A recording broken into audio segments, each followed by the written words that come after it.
ವಸುದೇವಸುತಂ ದೇವಂ ಕಂಸಚಾಣೂರಮರ್ದನಂ ದೇವಕೀ ಪರಮಾನಂದಂ ಕೃಷ್ಣಂ ವಂದೇ ಜಗದ್ಗುರುಂ.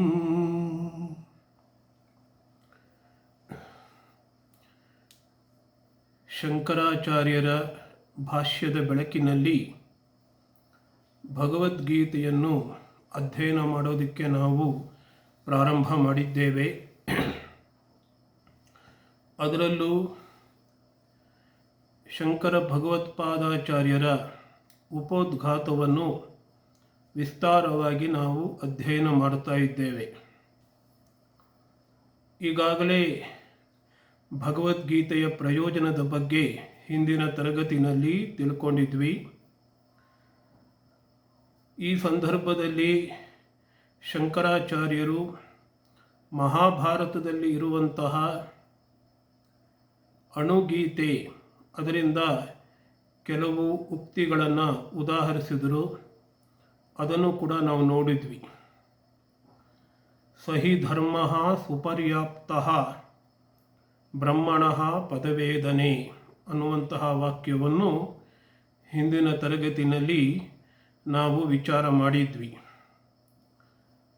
ಹಾಗೆಯೇ ಇನ್ನೊಂದು ಉಕ್ತಿ ತತ್ರೈವ ಚ ಉಕ್ತಂ, ಅಲ್ಲಿಯೇ ಹೇಳಿದೆ ಅಂತ ಆಚಾರ್ಯರು ಹೇಳ್ತಾರೆ. ಅಲ್ಲಿಯೇ ಅಂದರೆ ಅಣುಗೀತೆಯಲ್ಲಿ ಹೇಳಿರ್ತಕ್ಕಂತಹ ಇನ್ನೊಂದು ಉಕ್ತಿ ಇದು. ನೈವ ಧರ್ಮಿ ನ ಚ ಅಧರ್ಮಿ ನ ಚೈವ ಹಿ ಶುಭಾಶುಭಿ.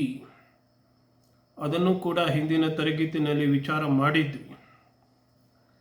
ಗೀತೆಯ ಉದ್ದೇಶ ಧರ್ಮಾಧರ್ಮಗಳನ್ನು ಮೀರಿ ಹೋಗ್ತಕ್ಕಂಥದ್ದು, ಸ್ಥಿತಪ್ರಜ್ಞನ ಒಂದು ಸ್ಥಿತಿಯನ್ನು ಪಡೆದುಕೊಳ್ತಕ್ಕಂಥದ್ದು. ಆ ಸ್ಥಿತಪ್ರಜ್ಞ ಲಕ್ಷಣವನ್ನು 2ನೇ ಅಧ್ಯಾಯದಲ್ಲಿ ವಿವರಿಸಲಾಗಿದೆ. ಅದೇ ರೀತಿಯ ಪರಿಪೂರ್ಣ ಸ್ಥಿತಿಯನ್ನು ಪಡೆದುಕೊಂಡಂತಹ ಒಬ್ಬ ಸಿದ್ಧನ ಲಕ್ಷಣಗಳನ್ನು 12ನೇ ಅಧ್ಯಾಯದಲ್ಲಿ ಭಕ್ತನ ಲಕ್ಷಣಗಳ ಹಾಗೆ ವಿವರಿಸಲಾಗಿದೆ. 13ನೇ ಅಧ್ಯಾಯದಲ್ಲಿ ಜ್ಞಾನಿಯ ಲಕ್ಷಣಗಳನ್ನು ವಿವರಿಸಲಾಗಿದೆ ಮತ್ತು 14ನೇ ಅಧ್ಯಾಯದಲ್ಲಿ ತ್ರಿಗುಣಾತೀತನ ಲಕ್ಷಣಗಳಾಗಿ ವಿವರಿಸಲಾಗಿದೆ ಅನ್ನುವಂಥದ್ದನ್ನು ಕೂಡ ನಾವು ತಿಳಿದುಕೊಂಡಿದ್ದೇವೆ. ಇನ್ನು ಮುಂದುವರೆದು ಇನ್ನೊಂದು 2 ಉಕ್ತಿಗಳನ್ನು ಆಚಾರ್ಯರು ಹೇಳ್ತಾರೆ ಇಲ್ಲಿ. ನೈವ ಧರ್ಮೀ ಚ ಅಧರ್ಮೀ ಚ ನ ಚೈವ ಚ ಶುಭಾಶುಭಿ. ಇದನ್ನಾಗಲೇ ನೋಡಿದ್ದೇವೆ ನಾವು. ಯಸ್ಯಾದ್ ಏಕಾಸನೇ ಲೀನಃ, ಅವನು ಒಂದೇ ಆಸನದಲ್ಲಿ ಕುಳಿತುಕೊಂಡಿರ್ತಾನಂತೆ. ಆ ಆಸನವನ್ನು ಬಿಟ್ಟು ಹೋಗೋದಿಲ್ಲ ಅವನು. ಇದೆಲ್ಲ ಗೀತೆಯು ನಮಗೆ ತೋರಿಸ್ತಾ ಇರತಕ್ಕಂತಹ ಒಂದು ಗೋಲ್, ಒಂದು ಉದ್ದೇಶ, ಯಾವ ಸ್ಥಿತಿಯನ್ನು ಒಬ್ಬನು ಪಡ್ಕೊಳ್ಬೇಕು ಅನ್ನುವಂಥದ್ದು. ಏಕಾಸನೇ ಲೀನ ಯಹ ಸ್ಯಾದ್ ಏಕಾಸನೇ, ಒಂದೇ ಆಸನದಲ್ಲಿ ಅವನು ಇರ್ತಾನೆ, ಸ್ಥಿರವಾಗಿ ಇರ್ತಾನೆ. ಅವನ ಆಸನವೂ ಸ್ಥಿರವಾಗಿರುತ್ತೆ, ಅವನ ಮನಸ್ಸು ಕೂಡ ಸ್ಥಿರವಾಗಿರುತ್ತೆ ಅಂತ ಅರ್ಥ. ಲೀನಃ, ಮನಸ್ಸನ್ನು ಸಂಪೂರ್ಣವಾಗಿ ಲೀನವನ್ನಾಗಿ ಮಾಡಿಕೊಂಡಿರ್ತಾನೆ. ಪರಬ್ರಹ್ಮ ತತ್ವದಲ್ಲಿ, ಆತ್ಮತತ್ವದಲ್ಲಿ ಯಾವತ್ತೂ ಕೂಡ ಮುಳುಗಿರ್ತಾನೆ ಅಂತ ಅರ್ಥ. ತೂಷ್ಣೀಂ, ಅವನು ಏನನ್ನೂ ಕೂಡ ಯಾರ ಜೊತೆನೂ ಕೂಡ ಮಾತನಾಡುವಂಥದ್ದಲ್ಲ. ಯಸ್ವಾತ್ಮರತಿರೇವ ಸ್ಯಾತ್ ಆತ್ಮತೃಪ್ತಶ್ಚ ಮಾನವಃ ಆತ್ಮನ್ಯೇವ ಚ ಸಂತುಷ್ಟಃ ತಸ್ಯ ಕಾರ್ಯಂ ನ ವಿದ್ಯತೆ ಅಂತ ಭಗವದ್ಗೀತೆಯಲ್ಲಿ ಹೇಳ್ತಾರೆ. ಆತ್ಮರತಿಯಾಗಿರ್ತಾನವನು, ಆತ್ಮನಲ್ಲೇ ಅವನು ಆನಂದವನ್ನು ಪಡ್ಕೊಳ್ತಾ ಇರ್ತಾನೆ, ಆತ್ಮನಲ್ಲಿಯೇ ತೃಪ್ತನಾಗಿರ್ತಾನೆ. ಆತ್ಮರತಿ ಮತ್ತು ಆತ್ಮತೃಪ್ತ. ಅದರಿಂದ ಹೊರಗಡೆಯ ಪ್ರಪಂಚದ ಜೊತೆಗೆ ವ್ಯವಹರಿಸುವಂತಹ ಯಾವ ಸಂದರ್ಭ ಕೂಡ ಅವನಿಗೆ ಒದಗಿ ಬರೋದಿಲ್ಲ. ಆತ್ಮನಲ್ಲಿಯೇ ಸಂತುಷ್ಟನಾಗಿರ್ತಾನವನು. ಕಿಂಚಿತ್ ಅಚಿಂತಯನ್, ಬೇರೆ ಯಾವುದನ್ನು ಕೂಡ ಚಿಂತಿಸುವುದಿಲ್ಲ ಅಂತರ್ಥ. ಮಾನಸಿಕ ವೃತ್ತಿಗಳು ಸಾಮಾನ್ಯವಾಗಿ ಹೊರ ಪ್ರಪಂಚದ ಬಗೆಗೆ ಇರ್ತವೆ. ನಾವು ಯಾವುದನ್ನು ನೋಡುತ್ತೇವೆ, ಕೇಳುತ್ತೇವೆ, ಅದರ ಮಾನಸಿಕ ವೃತ್ತಿಗಳು ಮನಸ್ಸಿನಲ್ಲಿ ಮೂಡುತ್ತೆ. ಅಂತಹ ವೃತ್ತಿಗಳು ಯಾವುದೂ ಇಲ್ಲದೇನೆ ಆ ಮನಸ್ಸು ಬ್ರಹ್ಮಾಕಾರ ರೂಪವನ್ನು ಪಡ್ಕೊಂಡಾಗ, ಅಖಂಡಾಕಾರ ರೂಪವನ್ನು ಪಡ್ಕೊಂಡಾಗ ಇಂತಹ ಅದ್ಭುತವಾಗಿರ್ತಕ್ಕಂತಹ ಸ್ಥಿತಿ ಒದಗಿಬರುತ್ತೆ. ಇದು ಬ್ರಹ್ಮಜ್ಞಾನಿಯ ಸ್ಥಿತಿ, ಇದು ಆತ್ಮಜ್ಞಾನಿಯ ಸ್ಥಿತಿ. ಅಂತಹ ಪರಮ ಪವಿತ್ರವಾಗಿರ್ತಕ್ಕಂತಹ ಸ್ಥಿತಿಯನ್ನು ಈ ಗೀತಾಧ್ಯಯನದಿಂದ ಪಡೆದುಕೊಳ್ಳಬೇಕು. ಇದೇ ಗೀತೆಯ ಉದ್ದೇಶ ಅನ್ನೋದನ್ನು ಆಚಾರ್ಯರು ನಮಗೆ ನೆನಪಿಸಿಕೊಡ್ತಾ ಇದ್ದಾರೆ. ಇನ್ನೊಂದು ಕಡೆಯದಾಗಿ ಜ್ಞಾನಂ ಸನ್ಯಾಸ ಲಕ್ಷಣಂ, ಇವೆಲ್ಲವೂ ಕೂಡ ಅಣುಗೀತೆಯಲ್ಲಿ ಬರ್ತಕ್ಕಂತಹ ವಾಕ್ಯಗಳು. ಜ್ಞಾನ ಅಂತ ಹೇಳಿದರೆ ಸನ್ಯಾಸ. ಸನ್ಯಾಸ ಅಂದರೆ ಭಾಷ್ಯ ಸನ್ಯಾಸವಲ್ಲ, ಕೇವಲ ಕಾವಿಧಾರಿಗಳಾಗಿರುವಂಥದ್ದಲ್ಲ. ಸನ್ಯಾಸ ಅಂದರೆ ನಿಜವಾಗಲೂ ಕೂಡ ಎಲ್ಲ ರೀತಿಯ ವಾಸನೆಗಳನ್ನು ತ್ಯಾಗ ಮಾಡ್ತಕ್ಕಂಥದ್ದು. ಜನ್ಮ ಜನ್ಮದಿಂದಲೂ ಕೂಡ ನಮಗೆ ಹೊರಗಿನ ವಸ್ತುಗಳ ಸಂಪರ್ಕದಿಂದ ಈ ಸಂಸ್ಕಾರಗಳು ಅಥವಾ ವಾಸನೆಗಳು ನಿರ್ಮಾಣವಾಗಿರುತ್ತವೆ. ಆ ವಾಸನೆಗಳನ್ನು ಸಂಪೂರ್ಣವಾಗಿ ನಾವು ನಾಶ ಮಾಡಿದರೆ ಆ ವಾಸನಾ ತ್ಯಾಗ ಇದೆಯಲ್ಲ, ಅದು ನಿಜವಾಗಿರ್ತಕ್ಕಂತಹ ತ್ಯಾಗ, ನಿಜವಾಗಿರ್ತಕ್ಕಂತಹ ಸನ್ಯಾಸ. ಇದೇ ನಿಜವಾದ ಆಂತರಿಕ ಸನ್ಯಾಸ. ಆತ್ಮವನ್ನು ಕಂಡುಕೊಂಡಾಗ ಮಾತ್ರ ಇದು ಸಾಧ್ಯ. ಬೃಹದಾರಣ್ಯಕ ಉಪನಿಷತ್ತಿನಲ್ಲಿ 3 ಏಷಣಗಳನ್ನು ಹೇಳ್ತಾರೆ: ಪುತ್ರೈಷಣ, ವಿತ್ತೈಷಣ ಮತ್ತು ಲೋಕೈಷಣ. ಪುತ್ರೈಷಣ ಅಂತಂದರೆ ಪುತ್ರರನ್ನು ಪಡೆಯಬೇಕು ಅನ್ನುವಂತಹ ಆಸೆ, ಕುಟುಂಬ ಜೀವನವನ್ನು ನಡೆಸಬೇಕು ಅಂತ ಆಸೆ, ಹಣವನ್ನು ಸಂಪಾದಿಸಬೇಕು ಅಂತ ಆಸೆ. ವಿತ್ತೈಷಣ, ಯಾಕಂದರೆ ಹಣವೇ ನಮ್ಮ ಎಲ್ಲ ಆಸೆಗಳನ್ನು ತೀರಿಸಿಕೊಳ್ಳೋದಕ್ಕೆ ಸಾಧನವಾಗುತ್ತೆ. ಹಣದಿಂದ ಏನು ಬೇಕು? ಒಳ್ಳೆಯ ಪದವಿ ಬೇಕು, ಉನ್ನತ ಲೋಕಗಳನ್ನು ಪಡ್ಕೊಳ್ಬೇಕು, ಪದವಿಗಳನ್ನು ಪಡ್ಕೊಳ್ಬೇಕು.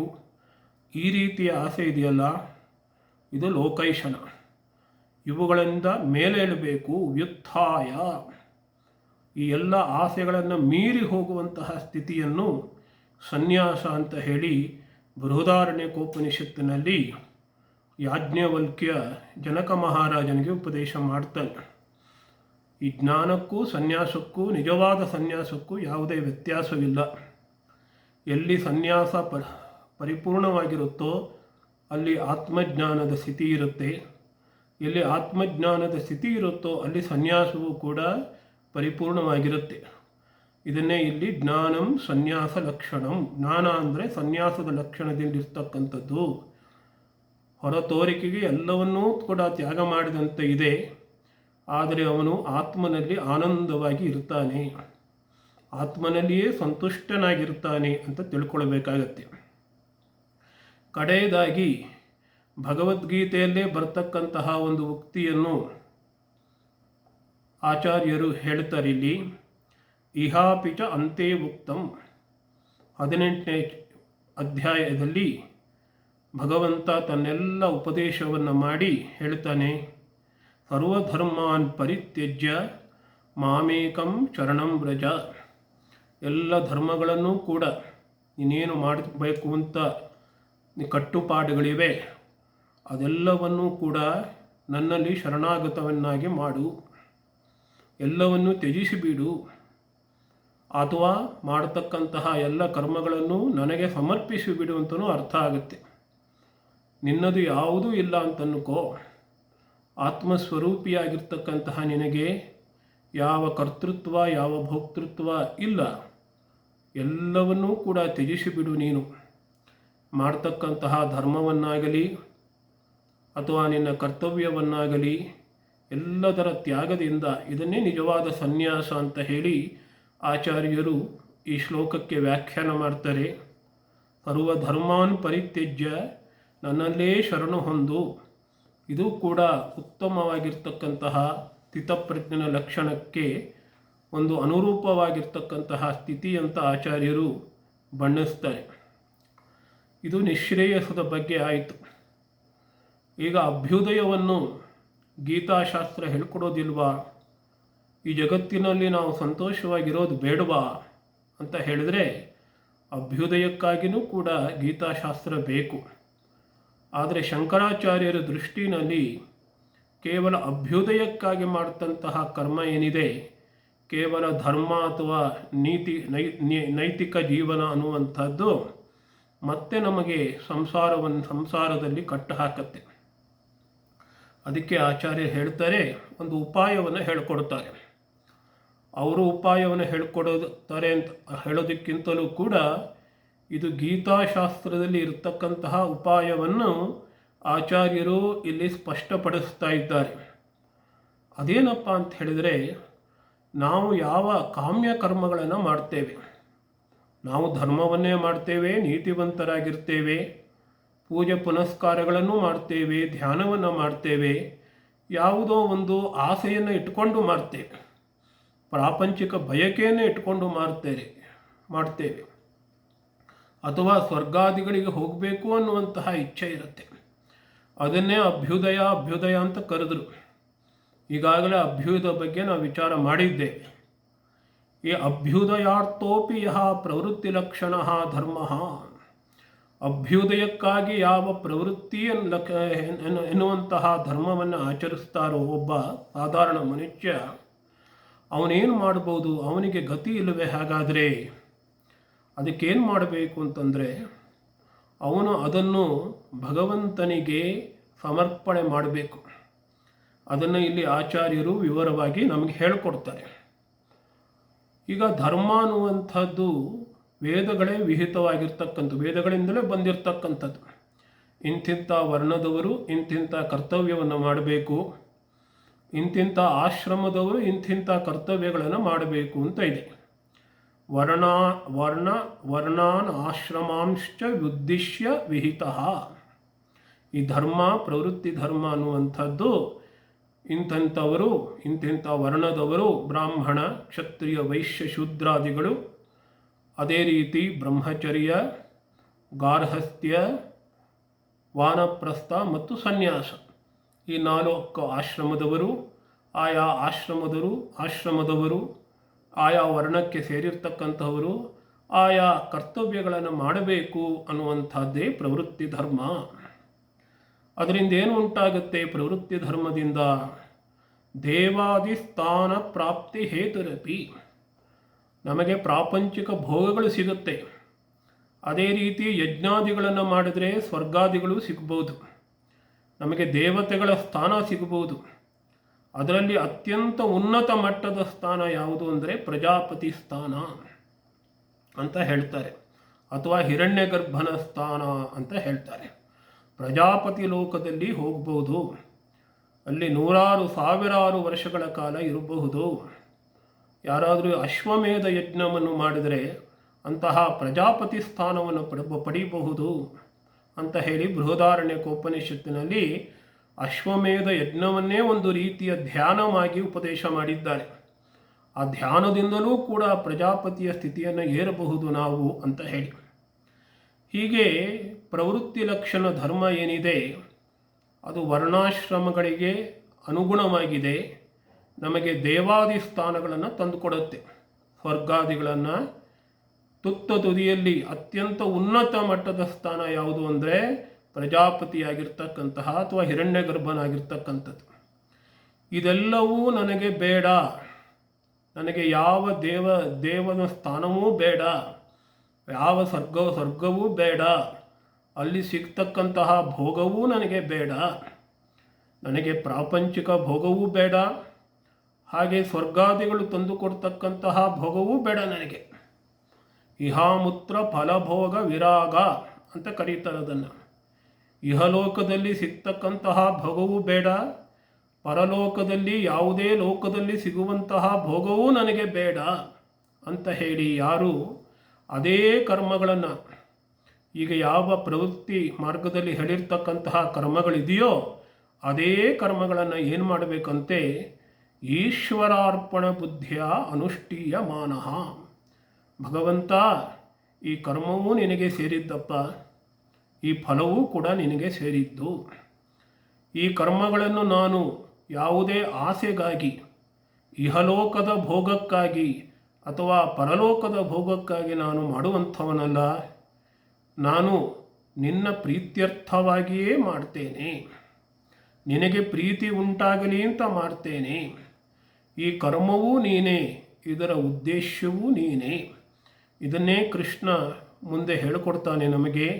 ಮತ್ಕರ್ಮ ಕೃತು ಮತ್ಪರಮಃ ಮದ್ಭಕ್ತಃ ಅಂತ ಹೇಳಿ. ನೀನು ನನ್ನ ಕರ್ಮವನ್ನೇ ಮಾಡಬೇಕು. ಅಂದರೆ ಮಾಡ್ತಕ್ಕಂತಹ ಎಲ್ಲ ಧಾರ್ಮಿಕ ಕರ್ಮಗಳೂ ಕೂಡ ಅದು ನನಗೆ ಸೇರಿದ್ದು ಅಂತ ಮಾಡಬೇಕು. ಅಂದರೆ ಫಲದಲ್ಲಿ ನಿನಗೆ ಅಧಿಕಾರ ಇಲ್ಲ. ಹಾಗೆಯೇ ನಾನು ಮಾಡ್ತೇನೆ ಅನ್ನುವಂತಹ ಅಹಂಕಾರ ಬುದ್ಧಿಯನ್ನೂ ನೀನು ಇಟ್ಕೊಳ್ಬಾರ್ದು. ಮತ್ಕರ್ಮ, ಆ ಕರ್ಮದ ಉದ್ದೇಶ ಅಥವಾ ಗುರಿ ಯಾರಪ್ಪ ಅಂದರೆ ನಾನೇ ಆಗಿರಬೇಕು. ಪರಮಾತ್ಮನನ್ನು ಹೇಗಾದರೂ ನೋಡಬೇಕು, ಆತ್ಮಜ್ಞಾನವನ್ನು ಪಡ್ಕೊಳ್ಬೇಕು, ಆ ಅನುಭೂತಿಯನ್ನು ಪಡ್ಕೊಳ್ಬೇಕು ಅನ್ನುವಂತಹ ಒಂದೇ ಉದ್ದೇಶ ಕರ್ಮಗಳಿಗಿರಬೇಕು. ಅದೇ ಮತ್ಕರ್ಮ ಮತ್ಪರಮಃ ಅಂತ ಆಗತ್ತೆ. ಅದಕ್ಕಾಗಿ ನನ್ನ ಭಕ್ತನಾಗಬೇಕು, ಮದ್ಭಕ್ತ. ಇದನ್ನೆಲ್ಲ ಭಗವಂತ ಮುಂದೆ ಹೇಳಿಕೊಡ್ತಾನೆ. ಈಶ್ವರಾರ್ಪಣ ಬುದ್ಧಿಯ, ಎಲ್ಲವನ್ನೂ ನಾನು ಈಶ್ವರನಿಗೆ, ಭಗವಂತನಿಗೆ ಅರ್ಪಣೆ ಮಾಡ್ತೀನಿ ಅನ್ನುವಂತಹ ಮನೋಭಾವದಿಂದ ಪ್ರವೃತ್ತಿ ಕರ್ಮಗಳನ್ನು ಮಾಡಬೇಕು. ಇಲ್ಲಿ ರಹಸ್ಯ ಏನಪ್ಪ ಅಂದರೆ, ಯಾವುದನ್ನು ನಾವು ಸ್ವಾರ್ಥಕ್ಕಾಗಿ ನಮ್ಮ ಭೋಗಕ್ಕಾಗಿ ಮಾಡ್ತಾ ಇದ್ದೇವೆಯೋ, ಅಂದರೆ ಅಭ್ಯುದಯಕ್ಕಾಗಿ ಮಾಡ್ತಾ ಇದ್ದೇವೆಯೋ, ಅದನ್ನೇ ಯಾವುದಕ್ಕಾಗಿ ಮಾಡಬೇಕು? ನಿಶ್ರೇಯಸ್ಸಕ್ಕಾಗಿ ಮಾಡಬೇಕು.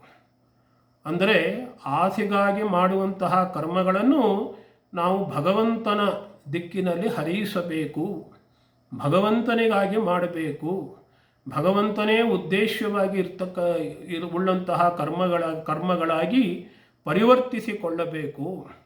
ಇದನ್ನೇ ನಾವು ಕರ್ಮಯೋಗ ಅಂತ ಹೇಳ್ತಕ್ಕಂಥದ್ದು. ಇದನ್ನೇ ಗೀತಾಶಾಸ್ತ್ರ ನಮಗೆ ಉಪದೇಶ ಮಾಡುವಂಥದ್ದು. ಕರ್ಮಣ್ಯೇವ ಅಧಿಕಾರಃ ತೇ ಮಾ ಫಲೇಷು ಕದಾಚನ. ಸ್ಪಷ್ಟವಾಗಿ ಭಗವಂತ ಹೇಳ್ತಾನೆ, ನಿನಗೆ ಕರ್ಮ ಮಾಡೋದರಲ್ಲಿ ಅಧಿಕಾರ ಇದೆ, ಕರ್ಮ ಮಾಡಲೇಬೇಕು. ನೀನು ಕರ್ಮ ಪ್ರವೃತ್ತಿ ಉಳ್ಳವನು. ನೀನು ಕರ್ಮ ಮಾಡದೇ ಇರೋದಕ್ಕೆ ಸಾಧ್ಯವೇ ಇಲ್ಲ.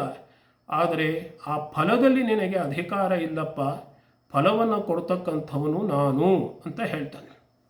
ಹೀಗೆ ಯಾವಾಗ ಈಶ್ವರಾರ್ಪಣ ಬುದ್ಧಿಯಿಂದ ನಾವು ಕರ್ಮಗಳನ್ನು ಮಾಡುತ್ತೇವೆಯೋ ಅದು ಸತ್ವಶುದ್ಧಯೇ ಭವತಿ, ಮನಸ್ಸು ಶುದ್ಧವಾಗುತ್ತೆ, ಜ್ಞಾನವನ್ನು ಪಡೆದುಕೊಳ್ಳುವಂತಹ ಮನಸ್ಥಿತಿ ಬರುತ್ತೆ. ಇದನ್ನೇ ಚಿತ್ತಶುದ್ಧಿ ಅಂತ ಕರೆಯುವಂಥದ್ದು. ಅದಕ್ಕೆ ಎಂತಹ ಕರ್ಮಗಳನ್ನು ಮಾಡಬೇಕು? ಈಶ್ವರಾರ್ಪಣ ಬುದ್ಧಿಯ ಕರ್ಮ ಅಂತಂದರೆ ಏನರ್ಥ ಅಂದರೆ, ಫಲಾಭಿಸಂಧಿ ವರ್ಜಿತ.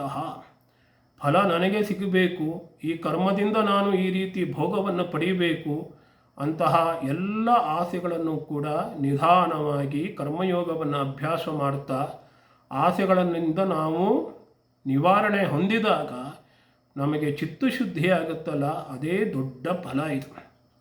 ಈ ಕಾಮ್ಯ ಕರ್ಮಗಳಿಂದ ಸಿಗತಕ್ಕಂತಹ ಯಾವ ಫಲಗಳಿವೆ ಅದನ್ನು ತ್ಯಾಗ ಮಾಡಿದಾಗ ನಮಗೆ ಚಿತ್ತಶುದ್ಧಿ, ಸತ್ವಶುದ್ಧಿ ಸಿಗುತ್ತೆ. ಸತ್ವಶುದ್ಧಿಯಿಂದ ಏನು ಪ್ರಯೋಜನ ಅಂತ ಹೇಳಿದರೆ ಆಚಾರ್ಯರು ಹೇಳ್ತಾರೆ, ಶುದ್ಧ ಸತ್ವಚ್ಚ ಜ್ಞಾನನಿಷ್ಠಾ ಯೋಗ್ಯತಾ ಪ್ರಾಪ್ತಿ. ಆವಾಗ ಜ್ಞಾನದಲ್ಲಿ ನೆಲೆಗೊಳ್ಳತಕ್ಕಂತಹ ಸ್ಥಿತಪ್ರಜ್ಞ ಪದವಿಯನ್ನು ಗಳಿಸುವಂತಹ ಒಬ್ಬ ಜ್ಞಾನಿಯಾಗುವಂತಹ ಅರ್ಹತೆ ನಮಗೆ ಬರುತ್ತೆ. ಜ್ಞಾನನಿಷ್ಠ ಅಂತ ಏನು ಅನ್ನೋದನ್ನು ಆಚಾರ್ಯರು ಮುಂದೆ ತಮ್ಮ ಭಾಷ್ಯದಲ್ಲಿ ವಿಶದವಾಗಿ ಹೇಳ್ತಾರೆ. ಈಗಾಗಲೇ ನಾನು ಹೇಳಿದ್ನಲ್ಲ, ಆತ್ಮನ್ನೇವ ಚ ಸಂತುಷ್ಟ ತಸ್ಯ ಕಾರ್ಯಂ ನ ವಿದ್ಯತೆ ಅಂತ ಹೇಳಿ, ಅದು ಜ್ಞಾನನಿಷ್ಠಾ ಸ್ಥಿತಿ. ಸ್ಥಿತಪ್ರಜ್ಞ ಲಕ್ಷಣವೂ ಕೂಡ ಜ್ಞಾನನಿಷ್ಠಾ ಸ್ಥಿತಿ. ಅದು ಆ ಜ್ಞಾನನಿಷ್ಠೆಗೆ ಯೋಗ್ಯತೆ ಅನ್ನುವಂಥದ್ದು ಅರ್ಹತೆ ಬರುತ್ತಂತೆ. ಅದರ ಮೂಲಕ ಜ್ಞಾನನಿಷ್ಠ ಯೋಗ್ಯತಾ ಪ್ರಾಪ್ತಿ ದ್ವಾರೇಣ, ಅದರ ಮೂಲಕ ಏನು ಉಂಟಾಗುತ್ತೆ ಅಂದರೆ ಜ್ಞಾನೋತ್ಪತ್ತಿ ಆಗುತ್ತೆ. ಯಾವುದರ ಜ್ಞಾನ? ಆತ್ಮಜ್ಞಾನ. ಆತ್ಮಜ್ಞಾನ ಏನು ಮಾಡುತ್ತೆ? ಅವಿದ್ಯೆಯನ್ನು ನಿವಾರಣೆ ಮಾಡುತ್ತೆ. ಜ್ಞಾನೋತ್ಪತ್ತಿ ಹೇತುತ್ವೇನ ಅವ ಏನಾಗುತ್ತೆ? ಅದು ನಿಶ್ರೇಯಸಕ್ಕೆ ನಮಗೆ ಕರ್ಕೊಂಡು ಹೋಗುತ್ತೆ. ನಿಶ್ರೇಯಸ ಹೇತುತ್ವಮಪಿ ಪ್ರತಿಪದ್ಯತೆ. ನಿಶ್ರೇಯಸಕ್ಕೆ ಈ ರೀತಿಯಲ್ಲಿ ಸಾಧಾರಣ ಕರ್ಮವೂ ಕೂಡ ನಿಶ್ರೇಯಸಕ್ಕೆ ಕಾರಣವಾಗುತ್ತೆ.